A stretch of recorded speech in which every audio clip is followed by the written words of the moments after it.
আমরা শুরু করি।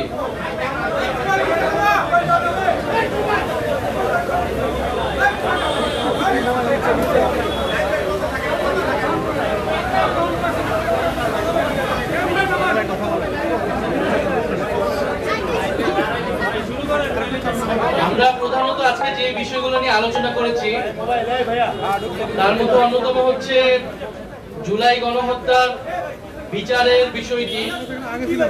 আমরা আজকে দেখেছি যে আন্তর্জাতিক অপরাধ ট্রাইব্যুনালে মানবতা বিরোধী অপরাধের সাথে সংশ্লিষ্টতা এবং অভিযোগের কারণে সেনাবাহিনীর কয়েকজন সদস্যকে আদালতে আনা হয়েছে। আমরা এটাকে সাধুবাদ জানিয়েছি এবং সরকার এবং আন্তর্জাতিক অপরাধ ট্রাইব্যুনালের প্রতি আমরা ধন্যবাদ জ্ঞাপন করি যে ন্যায় বিচারের একটি ধাপ আমরা আগাচ্ছি। কিন্তু এর পাশাপাশি ইন্টারন্যাশনাল ক্রাইম ট্রাইব্যুনালের পাশাপাশি সারা দেশে যে মামলাগুলো হয়েছে জুলাই শহীদ পরিবারদের পক্ষ থেকে, আহতদের পক্ষ থেকে, সেই মামলাগুলোর বিষয়ে সরকারের কি পদক্ষেপ। আমরা দেখতে পাচ্ছি পত্রিকায় যে জামিনে আসামিরা ছাড়া পাচ্ছেন এবং তারা শহীদ পরিবার এবং আহতদেরকে হুমকি দিচ্ছে। ফলে সেই জায়গায় শহীদ পরিবার আহতদের নিরাপত্তা এবং হচ্ছে বিচারের একটা রোড ম্যাপ আমরা চেয়েছি যে নির্বাচনের আগে যাতে বিচারের একটা রোড ম্যাপ প্রকাশ করা হয় যে প্রায় 800 শতাধিকের মতো মামলা হয়েছে, মামলাগুলোর এখন অবস্থা কি এবং সেগুলো কিভাবে পরিচালিত হবে, কতদিনের মধ্যে সেটা কোন প্রক্রিয়া সম্পন্ন হবে। দ্বিতীয়ত আমরা জুলাই সনদ নিয়ে কথা বলেছি। যেহেতু জুলাই সনদ স্বাক্ষর অনুষ্ঠান আয়োজিত হয়েছে এবং জাতীয় নাগরিক পার্টি সেখানে অংশগ্রহণ করে নাই, ফলে আমরা আমাদের অবস্থান সরকারের কাছে তুলে ধরেছি, ঐক্যমত্য কমিশনের কাছেও আমরা তুলে ধরেছি। আমরা সেই কথাগুলো পুনর্ব্যক্ত করেছি যে জুলাই সনদে শুধু কাগজে মূল্যে আমরা বিশ্বাসী নই। ফলে জুলাই সনদ বাস্তবায়নটা কিভাবে হবে সেইটার সম্পর্কে নিশ্চয়তা পাওয়ার পরে আমরা স্বাক্ষর করব। সেক্ষেত্রে জুলাই সনদ আমরা একটি সাংবিধানিক আদেশের কথা বলছি, যে আদেশটা ডক্টর মোহাম্মদ ইউনূস প্রধান হিসেবে উনি জারি করবেন। কারণ জুলাই গণ অভ্যুত্থানে জনগণের যে সার্বভৌম ক্ষমতা সেটার একমাত্র বৈধতা ডক্টর মোহাম্মদ ইউনূসেরই আছে, সেটা প্রেসিডেন্ট চুপ্পুর নাই। ফলে সাংবিধানিক আদেশ যেটা সংবিধান বহির্ভূত হিসেবে দেওয়া লাগবে সেটা কোনোভাবেই প্রেসিডেন্ট চুপ্পু দিতে পারবে না, সেটা ডক্টর মোহাম্মদ ইউনূসকে দিতে হবে। সেটার আইনি এবং রাজনৈতিক কারণ আমরা ওনার কাছে তুলে ধরেছি। দ্বিতীয়ত নোট অফ ডিসেন্টের বিষয়টা আমরা বলেছি, নোট অফ ডিসেন্টের কোনো কার্যকারিতা থাকবে না। সবাই এই বিষয়গুলোতে ঐক্যমত হয়েছে। জুলাই সনদ যেই বিষয়গুলো রচিত হয়েছে সেটাই পুরোটা গণভোটে যাবে এবং গণভোটের মাধ্যমে অনুমোদিত হলে পরবর্তী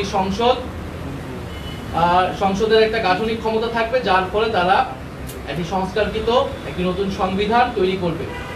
এই পুরো প্রক্রিয়ার সাথে যদি সরকার ঐক্যমত্য কমিশন সুপারিশ দিবে, সরকার সেই অনুযায়ী কি সিদ্ধান্ত নেয় সেটার উপর নির্ভর করে আমরা জুলাই সনদের স্বাক্ষরের বিষয়টি বিবেচনা করব। সরকারের কাছে আমরা আমাদের দাবি জানিয়েছি এবং এই দাবিগুলো যাতে বিবেচনা করা হয় এবং সরকার যাতে সেই পথে সেইভাবে যৌক্তিকভাবে এই জুলাই সনদ বাস্তবায়নে আগায় সেই বিষয়ে আমরা জোর দাবি জানিয়েছি। দ্বিতীয়ত আমরা নির্বাচন কমিশন নিয়ে উদ্বেগ জানিয়েছি। নির্বাচন কমিশনের গঠন প্রক্রিয়া, নির্বাচন কমিশনের বর্তমান আচরণ আমাদের কাছে মনে হচ্ছে যে এটা নিরপেক্ষ হচ্ছে না, এটা স্বচ্ছ হচ্ছে না এবং নির্বাচন কমিশন সাংবিধানিক প্রতিষ্ঠান হিসেবে যেভাবে কার্যক্রম করার কথা ছিল সেটা করছে না। কিছু কিছু দলের প্রতি পক্ষপাতিত্ব দেখা যাচ্ছে এবং কোনো দলের প্রতি বিমাতা সুলভ আচরণ তারা করছে। পুরো বিষয়টা নির্বাচন কমিশন নিয়ে আমরা বলেছি। বিগত সময়গুলোতে নির্বাচন কমিশন যেই পদক্ষেপগুলো নিয়েছে সেখানে কিভাবে তাদের পক্ষপাতিত্ব ফুটে উঠেছে সেই বিষয়ে আমরা বলেছি। একটি সুষ্ঠু নির্বাচনের জন্য একটি নিরপেক্ষ নির্বাচন কমিশন প্রয়োজন। সুষ্ঠু নির্বাচন যদি না হয় এর দায় সরকারের উপরও আসবে। ফলে আমরা সরকারকে সেই বিষয়টি অবহিত করেছি এবং আমরা মনে করি যে নির্বাচন কমিশন এই মুহূর্তে পুনর্গঠন হওয়া প্রয়োজন। তৃতীয়ত আমরা হচ্ছে জনপ্রশাসন এবং উপদেষ্টা পরিষদ বিষয়ে কিছু বক্তব্য দিয়েছি যে জনপ্রশাসনে যেভাবে বদলি পদায়নগুলো হচ্ছে সেটা আসলে কিসের ভিত্তিতে হচ্ছে সেক্ষেত্রে নিরপেক্ষ এবং যোগ্যতার ভিত্তিতে পদায়ন হচ্ছে কিনা, কারণ আমরা বিভিন্ন জায়গায় দেখতে পাচ্ছি, শুনতে পাচ্ছি যে প্রশাসনের বিভিন্ন ভাগ বাটোয়ারা হচ্ছে। বড় রাজনৈতিক দল হিসেবে যারা পরিচিত তাদের মধ্যে, তারা নিজেদের মধ্যে প্রশাসন, এসপিডিসি এগুলো ভাগ বাটোয়ারা করছে এবং নির্বাচনের জন্য তারা সেই তালিকা করছে, সরকারকে সেগুলো দিচ্ছে এবং উপদেষ্টা পরিষদের ভিতর থেকেও সেই দলগুলোর সাথে সে ব্যাপারে সহায়তা করছে। ফলে এইভাবে চললে সরকারের নিরপেক্ষতা প্রশ্নবিদ্ধ হবে। মানে সরকার যাতে নিরপেক্ষভাবে ফাংশন করে এবং উপদেষ্টা পরিষদে যাদের বিরুদ্ধে এই সংশ্লিষ্টতাগুলো রয়েছে, অদক্ষতা, দুর্নীতি এবং রাজনৈতিক দলীয় পক্ষপাতের, তাদের বিষয়ে যাতে প্রধান উপদেষ্টা সিদ্ধান্ত নেন। এবং আমরা বিসিএস নন ক্যাডার যে বিধিমালা সেটি নিয়েও আমরা আমাদের বক্তব্য দিয়েছি। সে বিষয়ে সার্জি সালাম আপনাদের সামনে একটু কথা বলবো।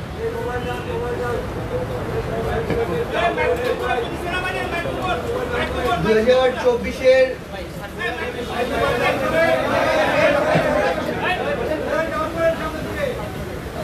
আমাদের 2024 সালের ছাত্র জনতার যে অভ্যুত্থান, এই অভ্যুত্থানের শুরুটা হয়েছিল যৌক্তিক কোটা সংস্কার আন্দোলন দিয়ে, যেখানে সর্বপ্রথম রাজপথে নেমেছিল আমাদের চাকরির প্রত্যাশী ভাই এবং বোনেরা। সেই জায়গা থেকে আমাদের কাছে তাদের যৌক্তিক দাবিগুলো সবসময় অত্যন্ত গুরুত্বপূর্ণ। আমরা সেগুলো নিয়ে সবসময় কথা বলে এসেছি।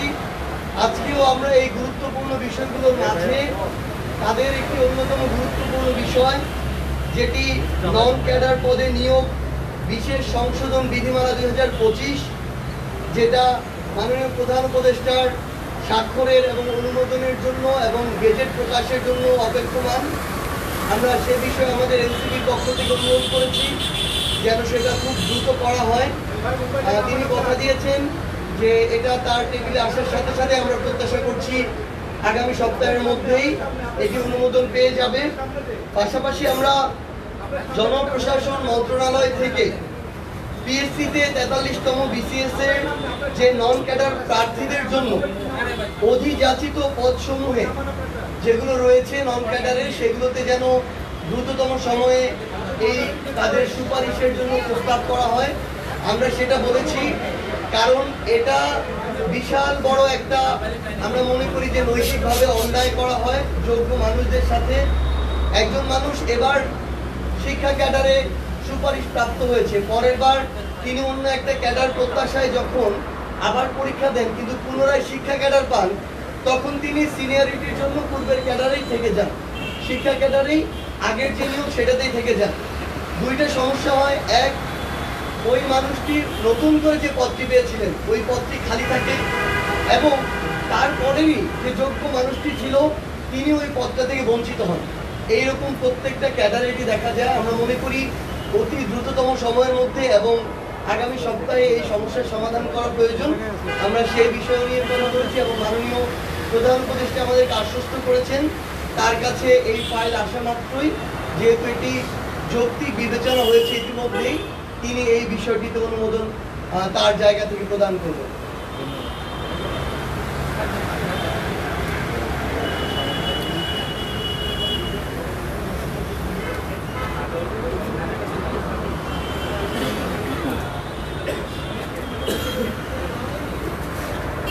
নির্বাচন কমিশন বিষয়ে আমরা আমাদের বিষয়টা জানিয়েছি, আমাদের যেটা অভিজ্ঞতা, সরকার বলেছে এটা তো একটি সাংবিধানিক প্রতিষ্ঠান, তবে সুষ্ঠু নির্বাচন যদি না হয় এর দায় সরকারের উপরেও আসবে। ফলে এই বিষয়টা তারা গুরুত্ব সহকারে দেখবে যাতে সুষ্ঠু নির্বাচনের জন্য, লেভেল প্লেইং ফিল্ডের জন্য, নিরপেক্ষ একটা পরিস্থিতি পরিবেশ তৈরি করার জন্য যা যা করণীয় তারা সরকারের পক্ষ থেকে সেটা নিশ্চিত করবে।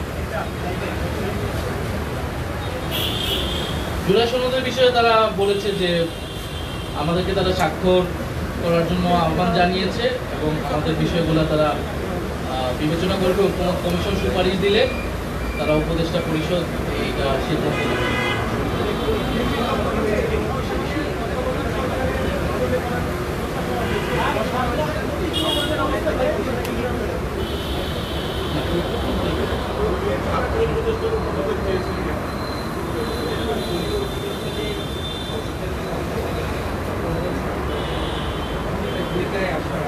সেটা সেই বিষয়ে আমরা বলেছিলাম, জিজ্ঞেস করেছি এই বিষয়টা কি আইন উপদেষ্টা আমাদেরকে বলেছেন যে তত্ত্বাবধায়ক সরকারের না, বরং তত্ত্বাবধায়ক সরকারের মতো যাতে আচরণ করে, অর্থাৎ নিরপেক্ষভাবে, সেই বিষয়ে বলা হয়েছে।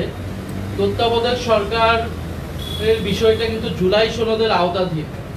সেই বিষয়ে ঐকমত্য কমিশনে আলোচনা হয়েছে তত্ত্বাবধায়ক সরকার কিভাবে গঠিত হবে এবং কোন প্রক্রিয়ায় গঠিত হবে, সেখানে নোট অফ ডিসেন্টের বিষয়টা আছে। ফলে তত্ত্বাবধায়ক সরকার জুলাই সনদে আসবে, গণভোটের পরে এই বিষয়ে আসলে চূড়ান্ত হওয়া সম্ভব। এর আগে তত্ত্বাবধায়ক সরকার যাওয়ার কোনো ধরনের আসলে সুযোগ নেই। ফলে এই কথা যদি বলে থাকে যারা, তাদের কোনো ধরনের দুরভিসন্ধি রয়েছে।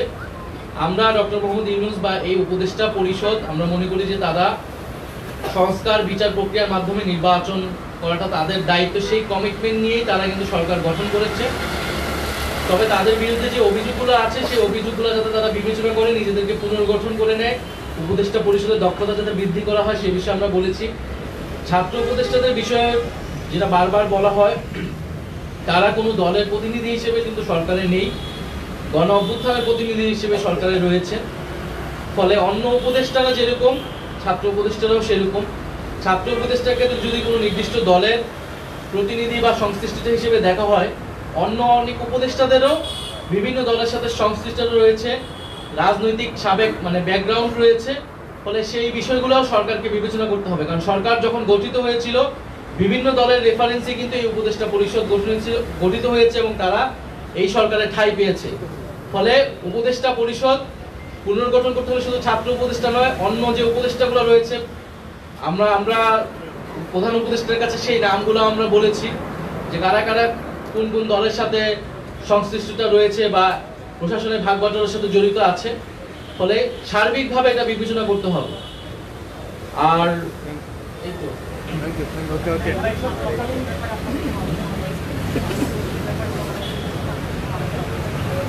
আমরা নির্বাচন কমিশনের ব্যাপারে অ্যাজ এ হোল আলোচনা করেছি যে আমরা নিবন্ধন পাওয়া থেকে শুরু করে এবং জাতীয় লীগ নামে যে আরেকটা দলকে নিবন্ধন দেওয়া হলো এবং শাপলা প্রতীক নিয়ে আমাদের সাথে কিরকম আচরণ করা হচ্ছে এবং ইশরাক হোসেনের মামলায় নির্বাচন কমিশনের যে অবস্থান ছিল এবং নির্বাচন কমিশন যে নিয়োগ কোন আগের আইনে যে নিয়োগ হয়েছে, ফলে পুরা প্রসেসে নির্বাচন কমিশনের যেই কার্যক্রম এবং প্রশ্নবিদ্ধ হয়েছে যে সেই বিষয়টা আমরা তুলে ধরেছি।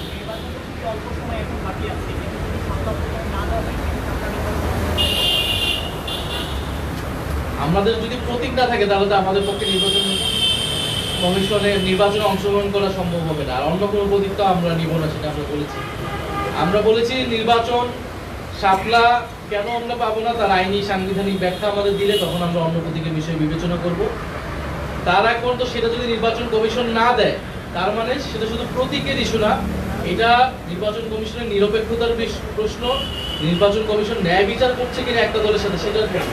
ফলে যে নির্বাচন কমিশন আমাদের নিবন্ধন এবং প্রতীক বিষয়ে আমাদের সাথে ন্যায় বিচার করে না, তার অধীনে নির্বাচনে গিয়ে আমরা নিরপেক্ষতা এবং ন্যায় বিচার পাবো, সঠিক ফলাফল পাবো, সেটাও তো আমরা বিশ্বাস করতে পারছি না।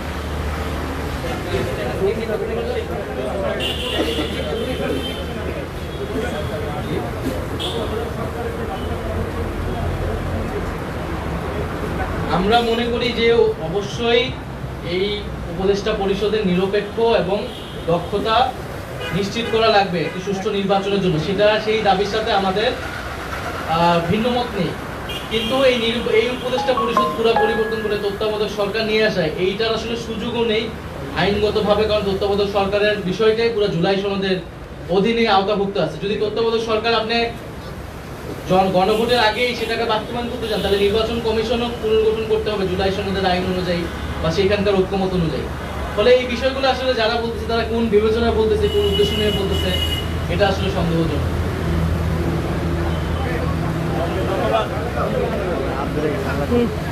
ধন্যবাদ।